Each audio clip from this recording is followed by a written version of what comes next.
The fluorescent lights buzzed like distant bees in the empty corridors of Hawthorne University, casting long shadows that danced across the polished linoleum floors. It was well past 8 o'clock on a crisp autumn evening in Boston, the kind where the chills seeped through the old brick walls and made you pull your jacket tighter.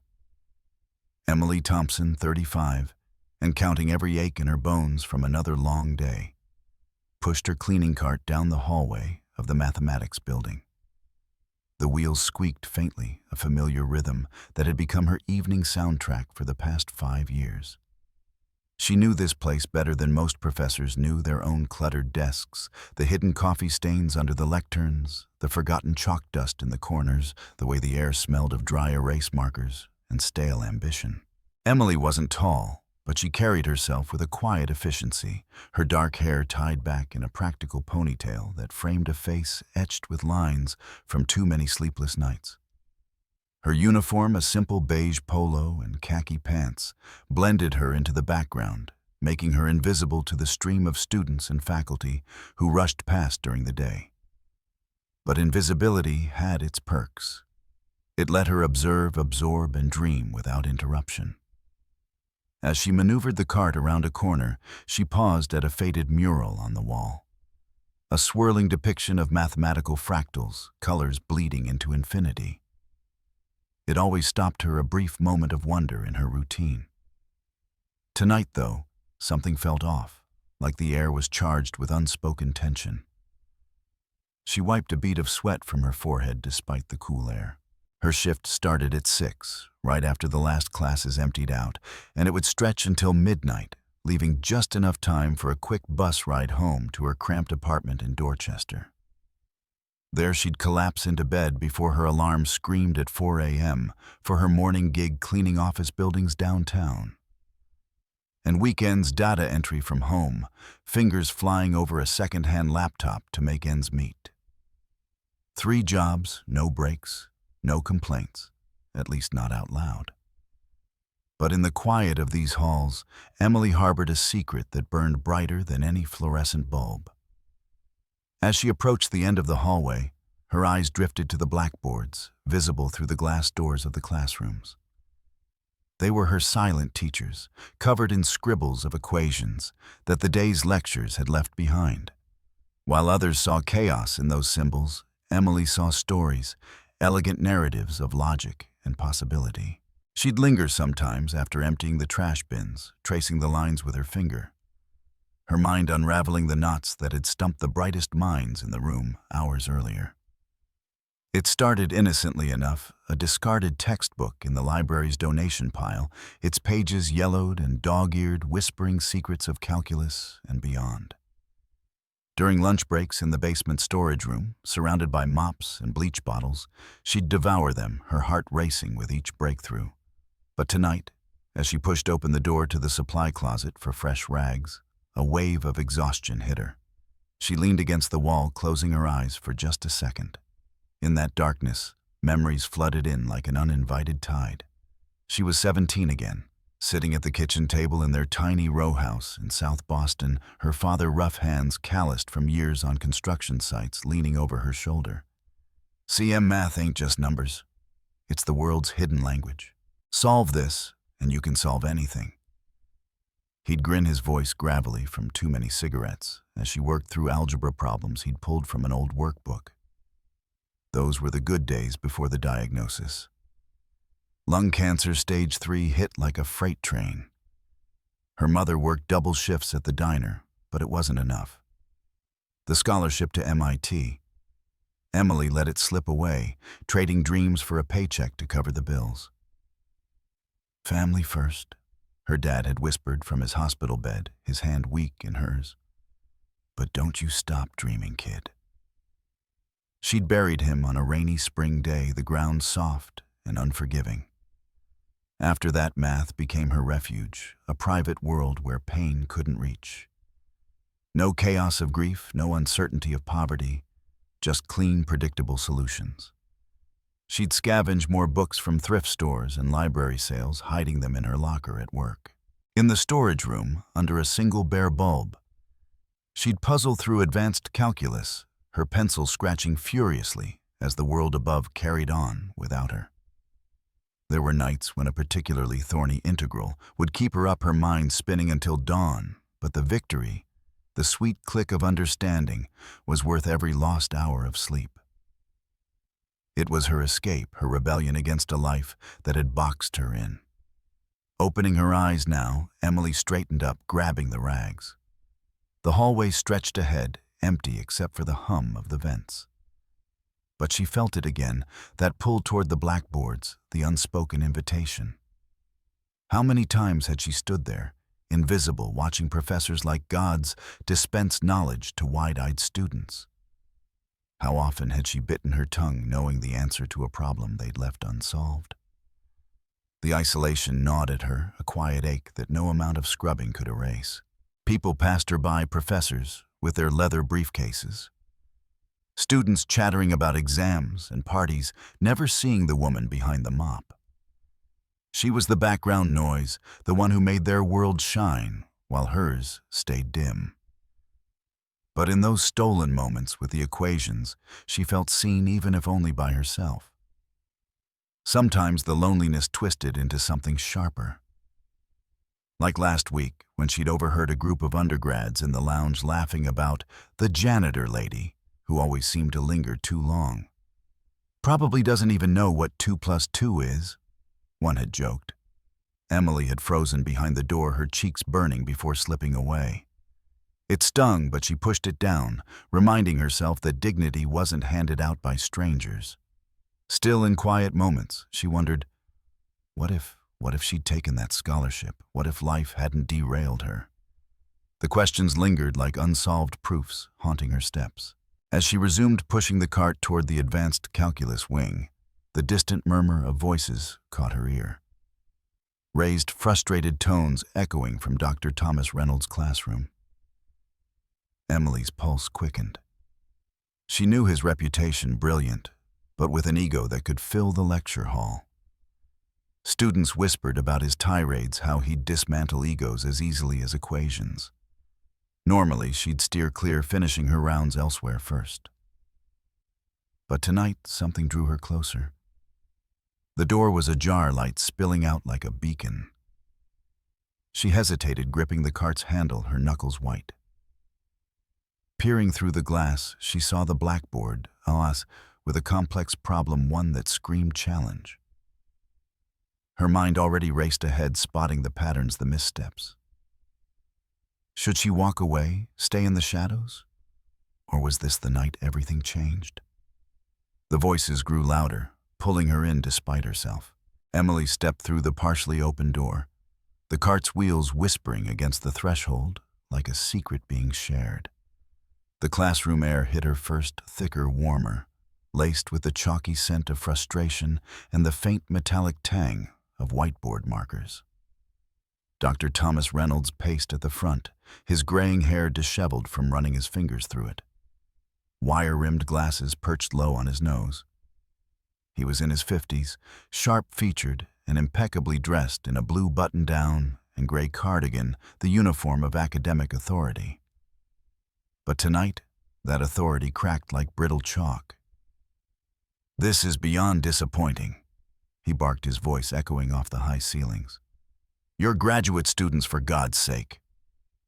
This integral should be second nature by now." Child's play. The 20 or so students sat hunched in their seats, a mosaic of embarrassment and defeat. Notebooks lay open, pens, idle faces flushed under the harsh fluorescent glow. In the front row, a young man, Alex Emily, recognized him from his frequent late-night study sessions, fidgeted with his laptop, avoiding eye contact. Beside him, Rachel, with her curly hair tied back and a stack of textbooks towering like a fortress, bit her lip, her eyes darting to the blackboard as if willing the solution to appear. The board itself was a battlefield. Equations sprawled across it in Dr. Reynolds' precise handwriting, a complex advanced calculus problem involving nested functions and sophisticated differentiation rules. Emily's gaze locked on it immediately, her mind dissecting it like a familiar puzzle. She saw the snag right away, a common oversight in handling the composite structure, the kind she'd wrestled with in her basement sessions, until it clicked. Dr. Reynolds slammed his chalk down, a puff of white dust rising like smoke from a misfired gun. 20 years I've taught this, and never have I seen such a profound lack of intuition. Perhaps we should revisit kindergarten arithmetic. Count on your fingers, why don't you? A few students shifted uncomfortably, one letting out a muffled sigh. The room pulsed with unspoken resentment, the kind that builds when brilliance meets brutality. Emily's heart twisted. These kids, adults, really, but they looked so young, were chasing dreams she'd long abandoned. She remembered her own hunger for knowledge, the way it gnawed at her during those endless shifts. Quietly, she began her routine, emptying the wastebaskets at the back, the crinkle of paper bags a soft counterpoint to the tension. But her eyes kept drifting to the board. She wiped down a desk absent-mindedly, her cloth moving in slow circles as her brain mapped out the steps. First, identify the nested functions. Apply the chain rule systematically. Handle the intricate components with a transformation she'd learned from a tattered textbook on multivariable calculus. It was elegant, really, once you saw the pattern. A refuge in logic, just like her dad had said. As she moved to the next bin, empathy swelled in her chest. These students weren't lazy. They were overwhelmed, just like she'd been when she first cracked open those donated books. The isolation of struggle, she knew it intimately. Nights alone in the storage room, forehead pressed against cold concrete as tears blurred the pages, doubting if she'd ever grasp it. But persistence had paid off, turning confusion into clarity. Watching Rachel scribble furiously, then cross it out, Emily felt a kinship, a pull to help that she quickly shoved down. She was the cleaner, not the savior. Stay invisible, Emily. That's the rule. Yet as Dr. Reynolds continued his rant, if this is the best our program can produce, perhaps we need to rethink admissions? Emily's grip tightened on the trash bag. The defeated slump of Alex's shoulders mirrored her own past defeats, the times she'd stared at bills piling up, dreams deferred. She glanced at the door, tempted to slip out, but her feet stayed rooted. In the back of her mind, a whisper grew. What if you could show them? What if just once you stepped out? Dr. Reynolds wheeled around, suddenly his eyes scanning the room for a new target. They landed on Emily mid-wipe on a desk. His expression shifted from anger to something colder, a mocking gleam. Well, well, he said, his voice dripping with sarcasm that made the students freeze. Look who's joining the class. You've been hovering back there watching our little debacle. Interested in advanced calculus, are we? The room went deathly silent, 20 pairs of eyes turning to her. Some held pity, others curiosity, a few discomfort at the professor's cruelty. Emily's hands froze on the cloth, heat rising to her face. I was just doing my job, sir. She murmured, her voice barely cutting through the hush. Her heart hammered a storm in her chest. This was it, the moment of exposure she'd dreaded. Flashbacks hit hard, her father's bedside, his raspy encouragement. The rejection letters from jobs that saw only her lack of degree.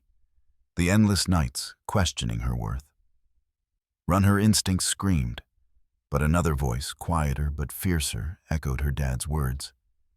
Dignity is what you choose to keep. Nonsense, Dr. Reynolds boomed, gesturing grandly toward the board.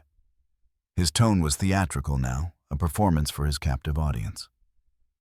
We're all about equal opportunity here at Hawthorne. Inclusive education and all that. Since you've got such a keen eye on our work, why don't you step up and show these so-called scholars how it's done? Snickers rippled from a couple of students, quickly stifled. Rachel exchanged a horrified glance with Alex, who mouthed, "This is messed up." The professor crossed his arms, smirking clearly, expecting humiliation, a lesson in hubris for his class, using Emily as the punchline. Her face burned a mix of shame and rising defiance. Part of her wanted to bolt grab the cart and vanish into the hallway's anonymity. But the weight of those stairs, the echo of her secret studies held her. She thought of the basement, the victories no one witnessed. What if this was her chance? Her voice when it came was steadier than she felt. "What exactly do you want me to do, Dr. Reynolds?" He laughed a sharp bark. "Solve it, the whole damn thing. You've been observing for how long now? 5 years, surely osmosis has taught you something." The sarcasm stung, but it ignited something deep within her, a spark of rebellion against years of being overlooked. Emily set down the cloth, her hands trembling slightly as she walked toward the front. The room watched in stunned silence, the air thick with anticipation. She passed Alex, who gave her a subtle nod of encouragement, his eyes wide. Reaching the board, she picked up a piece of chalk, its cool texture grounding her. Her mind raced through the steps again, but now doubt crept in. What if she froze? What if this exposed her as the fraud she sometimes felt? But then the pattern on the board called to her familiar and inviting. She took a deep breath, the chalk hovering. This wasn't just about the math anymore. It was about claiming her space. "First," she said softly, her voice gaining strength, "we need to recognize the composite function and apply the chain rule carefully." The chalk scratched against the board, each stroke a declaration. Students leaned forward, Dr. Reynolds' smirk faltering. Emily worked methodically, explaining as she went, clearer than many lectures they'd endured. "The key is seeing the nested structure. Here's where most people trip up." She paused at a tricky part, her explanation revealing shortcuts she'd discovered through trial and error in solitude.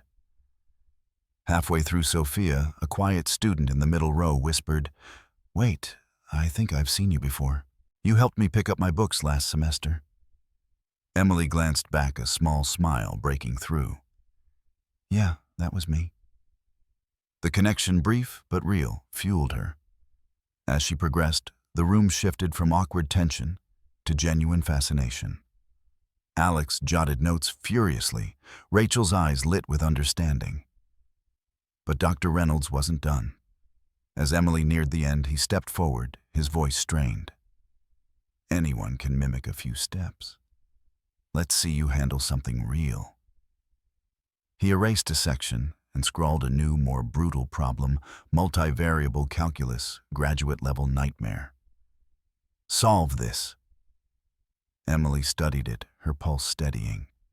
She'd tackled worse in her hidden hours. With a nod, she began again, the chalk flying now. The class held its breath, the air electric with possibility. This was no longer a joke. It was a revolution.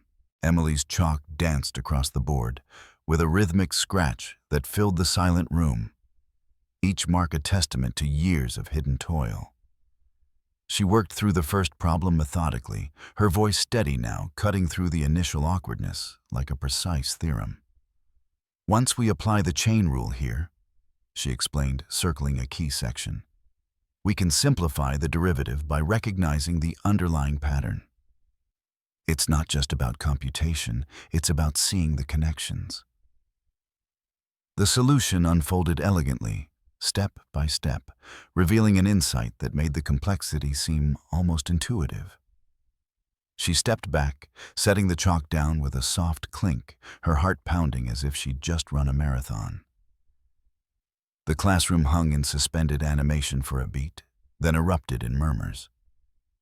That's spot on," Rachel whispered from the front, her eyes wide with awe as she compared it to her notes. Alex leaned forward, scribbling furiously. How did she spot that transformation so fast? We've been stuck on it for hours. A ripple of nods spread through the seats, the earlier pity transforming into genuine intrigue. Emily felt a flush of warmth spread through her chest, not just from the validation, but from the spark of understanding she saw igniting in their faces. It was the same thrill she'd chased alone in the basement, now shared alive in the air. Dr. Reynolds stared at the board, his arms still crossed, but his smirk evaporated, replaced by a furrowed brow of confusion. He adjusted his glasses, stepping closer to scrutinize her work. This is correct," he admitted, his voice laced with reluctance, as if the words tasted foreign. "But where did you learn to approach it this way?" The question hung heavy, laced with bewilderment rather than mockery.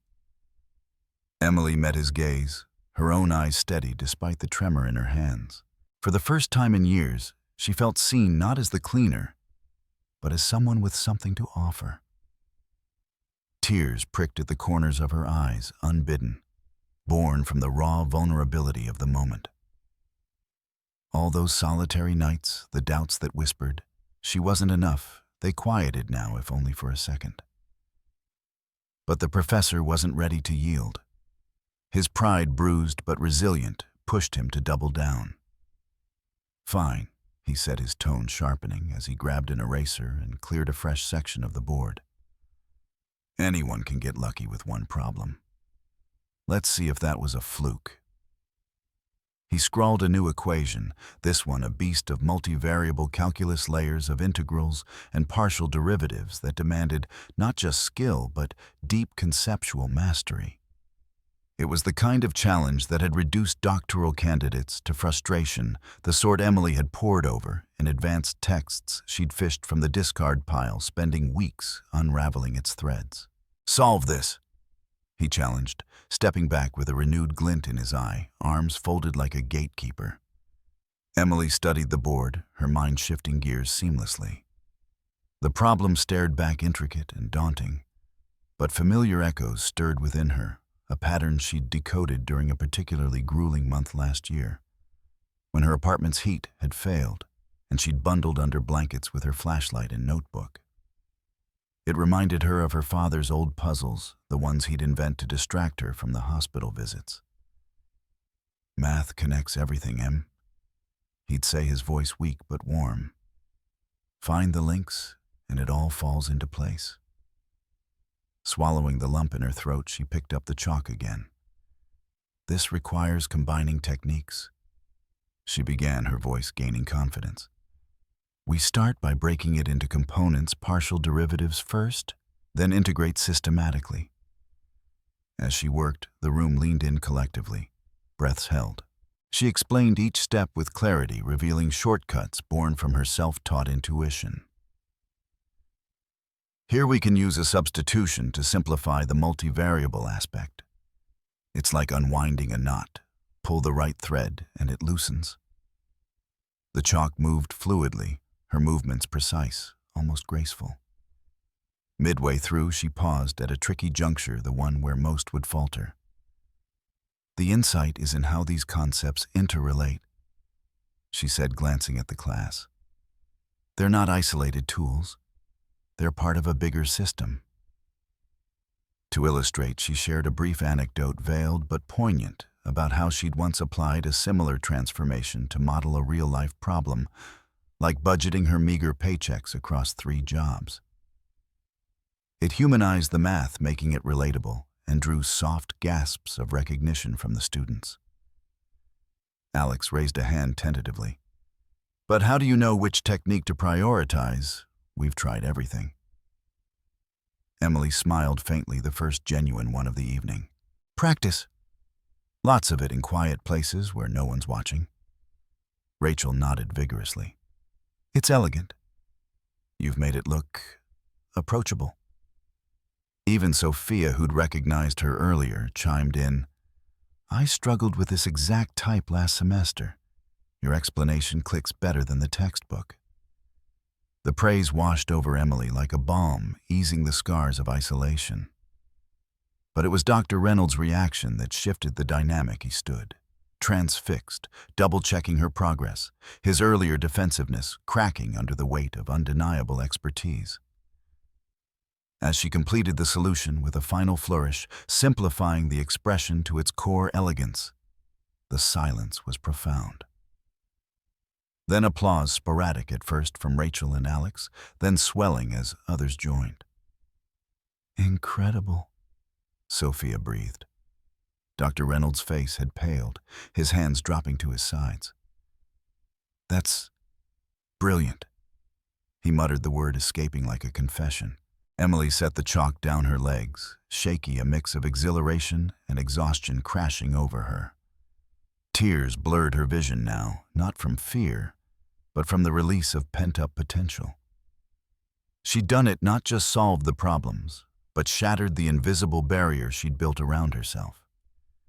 The revelation came pouring out unbidden but necessary as the class's questions turned personal. "How did you learn this?" Alex asked, his voice laced with admiration. Emily hesitated, then spoke, her words tumbling like a dam breaking. "Books. Discarded textbooks from the library.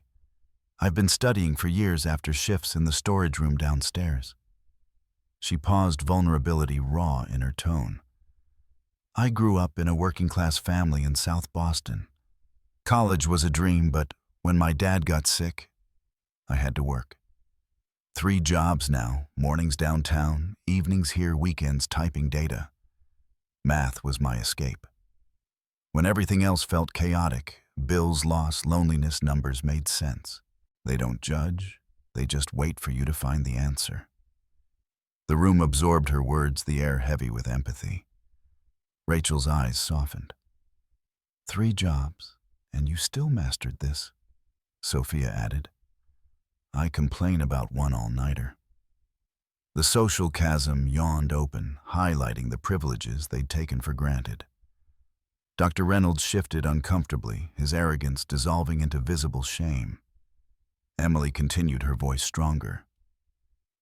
"Intelligence isn't locked behind degrees or bank accounts. It's in the curiosity you nurture even in a uniform, eating lunch alone." The statement challenged the room's hierarchies, sparking nods and thoughtful silences. Alex shared a quick story of his own immigrant parents' struggles, forging an unexpected bond. The atmosphere transformed palpably from tension to respect, the academic walls crumbling. Dr. Reynolds cleared his throat, his voice strained. "Jennifer, wait. Emily, right? This changes things." But Emily, sensing the shift, pressed on. "For 5 years I've been invisible here. But tonight, maybe that's enough." Tears streamed down her face now, a cathartic release. The class erupted in more applause, this time heartfelt. In a quiet aside after the initial wave, Dr. Reynolds pulled her to the side by the board. "I was wrong," he admitted, his eyes meeting hers with genuine remorse. "Your insight, it's rare. I'm sorry for the way I spoke." The apology, raw and unexpected, deepened the emotional peak, leaving Emily breathless. As she accepted his business card with trembling fingers, hope flickered, a door cracking open after years in the dark. The night wasn't over, but everything had changed. The applause faded into a hushed murmur, leaving the classroom bathed in a new kind of quiet, one filled with possibility rather than tension. Emily stood there, chalk dust on her fingers, feeling the weight of the moment settle like a warm blanket over her exhaustion. Dr. Reynolds, his face a mask of humbled revelation, stepped forward, his voice softer than she'd ever heard it. "Emily," he said, pulling a business card from his wallet with hands that trembled slightly. "What you've shown us tonight, it's extraordinary. I've seen PhD candidates grapple with less and come up short. This university has programs for people like you, special admission scholarships based on aptitude, not just transcripts. No prior college required. Let me help you get in front of the right people." The offer hung in the air, glittering like a lifeline thrown into turbulent waters. Rachel jumped in first, her enthusiasm bubbling over. "He's right. My cousin got a full ride through a talent-based track. They look at potential, not pedigree." Alex nodded vigorously, pulling out his phone. "I can send you links to the application portal right now. You've got this." Sophia, still processing, added quietly, "You deserve to be here more than any of us." The support washed over Emily in waves, stirring emotions she'd long suppressed. Hope mingled with terror. For years she'd armored herself against dreams, convincing herself that opportunities like this were for others, the privileged ones who didn't scrub toilets to pay rent. Now here it was extended like an open hand. But doubt crept in cold and familiar. Emily stared at the card, her fingers hovering before taking it. "I appreciate it, really," she said, her voice cracking with vulnerability. "But you don't understand. I'm not like you all. I don't know the rules, the academic politics, the way to write papers, or navigate committees. What if I apply and they see right through me? A cleaner pretending to be a scholar." Flashbacks assaulted her, the rejection from that entry-level office job because she lacked a degree, the pitying looks from loan officers when she'd tried to refinance her dad's medical debts. Failure wasn't abstract. It was the echo of her life's hardest hits. Dr. Reynolds met her eyes, his remorse deepening. "This isn't charity, Emily. It's recognition. And those rules, we teach them. Your intuition, that's innate." Still, she hesitated the card, feeling like a fragile promise in her palm. As the class dispersed, students lingering to offer encouragement, Rachel slipping her a note with her email, Alex promising study tips, Emily slipped out the cart, forgotten for a moment. That night, alone in her apartment, she stared at the ceiling, tears tracing silent paths down her cheeks. The dream she'd buried was resurfacing, and it scared her more than staying invisible ever had. The next few weeks blurred into a whirlwind of quiet determination and mounting anxiety. Emily dove into the application process, starting with the special admissions portal Dr. Reynolds had recommended.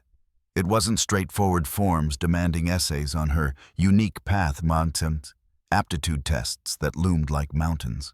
She squeezed study sessions into her fractured schedule, flashcards during bus rides to her morning shift practice problems, scribbled on napkins at lunch. The first hurdle was the placement exam, a grueling 4-hour beast covering everything from basic algebra to advanced proofs.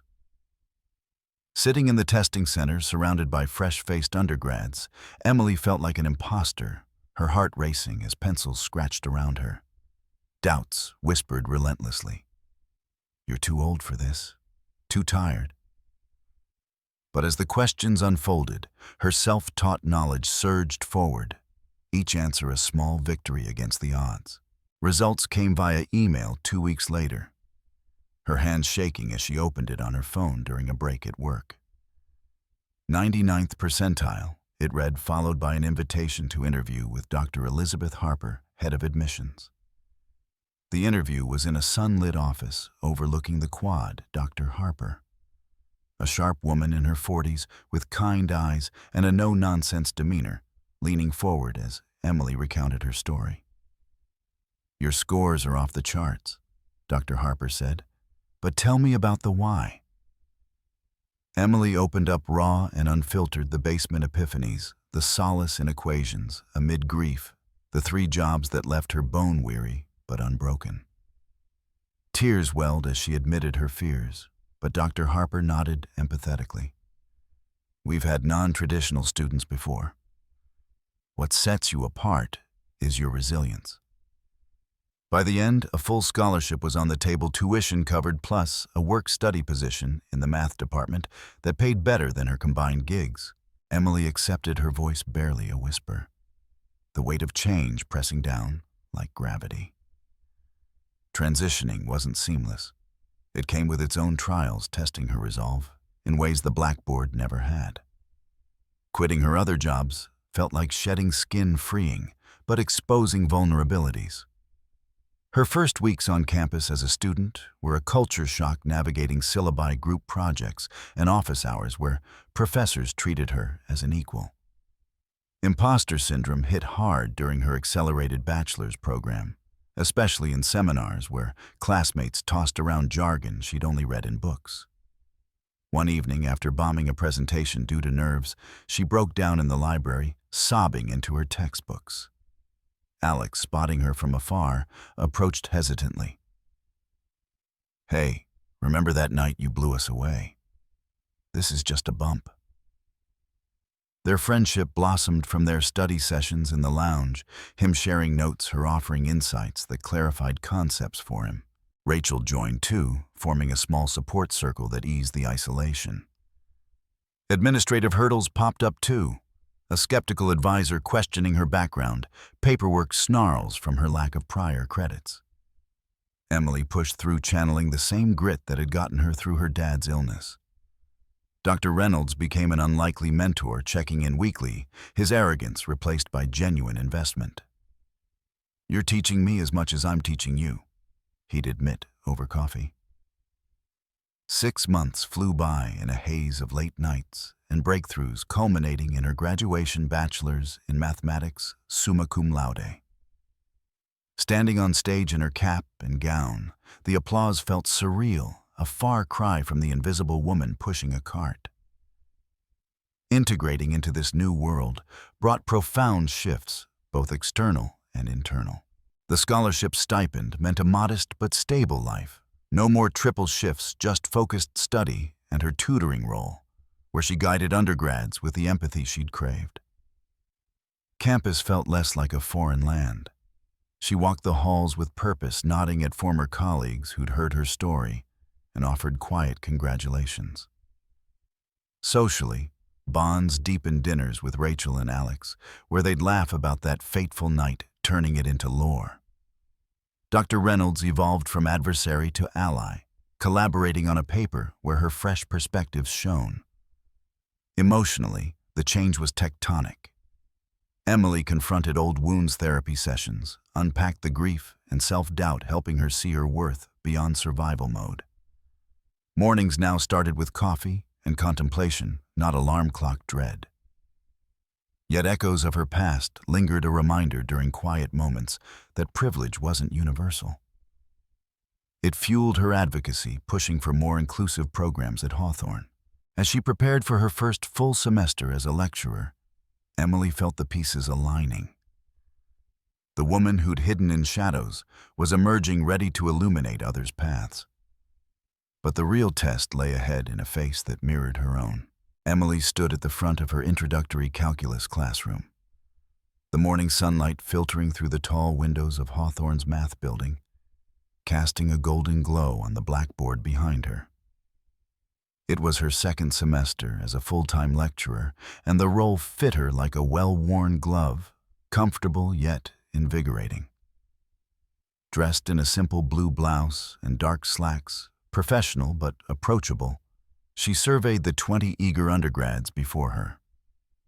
Their faces were a mix of nerves and curiosity, much like her own had been just months ago.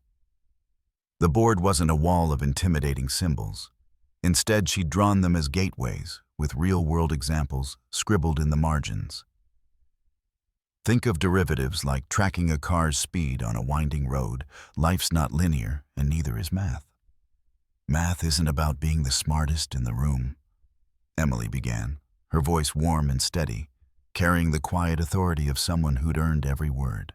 It's about curiosity, the itch to ask why, and persistence, the grit to keep digging when the answer hides. She paced slowly, making eye contact with each student, drawing them in.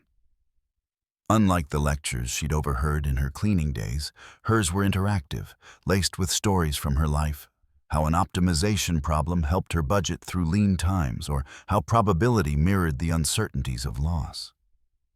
The students leaned in, notebooks open, one young man in the back nodding as if she'd unlocked a door in his mind.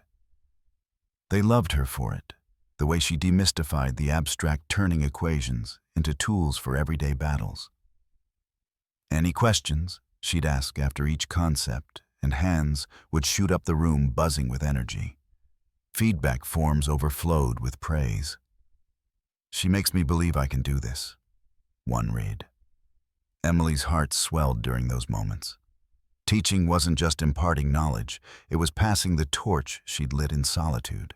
After class, as students filed out chatting animatedly, Emily noticed a young woman lingering in the back row. Megan's slight build, worn sneakers, her cafeteria uniform peeking from under a hoodie had been auditing quietly all week. Her eyes bright, but her participation non-existent. Emily recognized the posture, the hunch of someone who felt out of place like she herself had once been. Packing her notes, Emily approached with a gentle smile. "Megan, right? I've seen you following along. You seem to grasp the material pretty well. Why not join the discussions?" Megan looked down, fiddling with her backpack strap, her cheeks flushing. "I'm not really enrolled. I work in the cafeteria lunch shifts mostly. I just sneak in when I can. Math clicks for me, you know. It's fair, predictable. But college, that's for other people." Her voice trailed off, laced with the same defeat Emily knew too well, the invisible barriers of class and circumstance. Emily's chest tightened with empathy, a mirror to her past self flashing before her. She pulled up a chair, sitting at eye level. "I get it. More than you know." Over the next half hour, as the room emptied, they talked. Megan shared her story, raised in foster care, working since 16 to afford community college credits that never added up, dreams of engineering buried under survival. "Numbers don't care if you're from the wrong side of town," she said, tears welling. Emily nodded, opening up in return her dad's illness, the triple jobs, that pivotal night at the blackboard. "I was you, Megan. Invisible but burning inside. And someone gave me a shot. Let me do the same." She offered extra sessions after hours, no strings attached. Megan's gratitude was overwhelming, her hug fierce as she left. In the weeks that followed, their meetings became a ritual, Emily mentoring not just math, but confidence, helping Megan apply for the new non-traditional student program. Watching Megan's eyes light up over a solved proof, Emily felt the cycle complete, a ripple of inspiration echoing forward. Life had transformed in ways Emily once deemed impossible. Her apartment, once a cramped refuge of exhaustion, now felt like a home. Bookshelves overflowing with texts she'd bought outright, a cozy chair by the window for grading papers. No more pre-dawn alarms or aching feet from endless shifts. Her lecturer's salary and tutoring gigs provided stability, even a small savings account that whispered security. Socially, walls crumbled dinners with Rachel and Alex evolved into a tight-knit group, their laughter a balm against old loneliness. Dr. Reynolds, now Tom to her, had become a true friend and collaborator. They'd meet for walks on campus, debating teaching methods, or co-authoring a paper on intuitive calculus approaches. "You've changed how I see potential," he'd confessed one afternoon, his voice thick with emotion. "I was blind to it before." The university buzzed with her influence too. Inspired by her journey, Hawthorne launched the Bridge program for non-traditional students, scholarships, flexible schedules, mentorship for staff and community members. Several custodians and cafeteria workers had enrolled, their stories weaving into the fabric of campus life. Emily advocated fiercely in meetings, her voice carrying the weight of experience. In her office, a framed photo from that life-changing night hung prominently, her at the board, surrounded by stunned faces captured by Sophia's quick phone snap. Gazing at it during quiet moments, Emily traced her growth. The woman in the picture, tentative yet defiant, had bloomed into someone who owned her brilliance. Self-worth wasn't a gift from others. It was a recognition she'd fought to claim, scars and all. As evening fell one crisp fall day, Emily sat by her window watching leaves swirl in the quad below. The story of genius, unbound by titles or appearances, lingered in her mind, a reminder that potential hides in the unlikeliest places, waiting for courage to unveil it. She thought of Megan, of the students she'd yet to meet, and smiled. The world was full of hidden lights. All it took was one spark to illuminate them. With hope blooming in her chest, Emily turned back to her lesson plans, ready for whatever equations life threw next.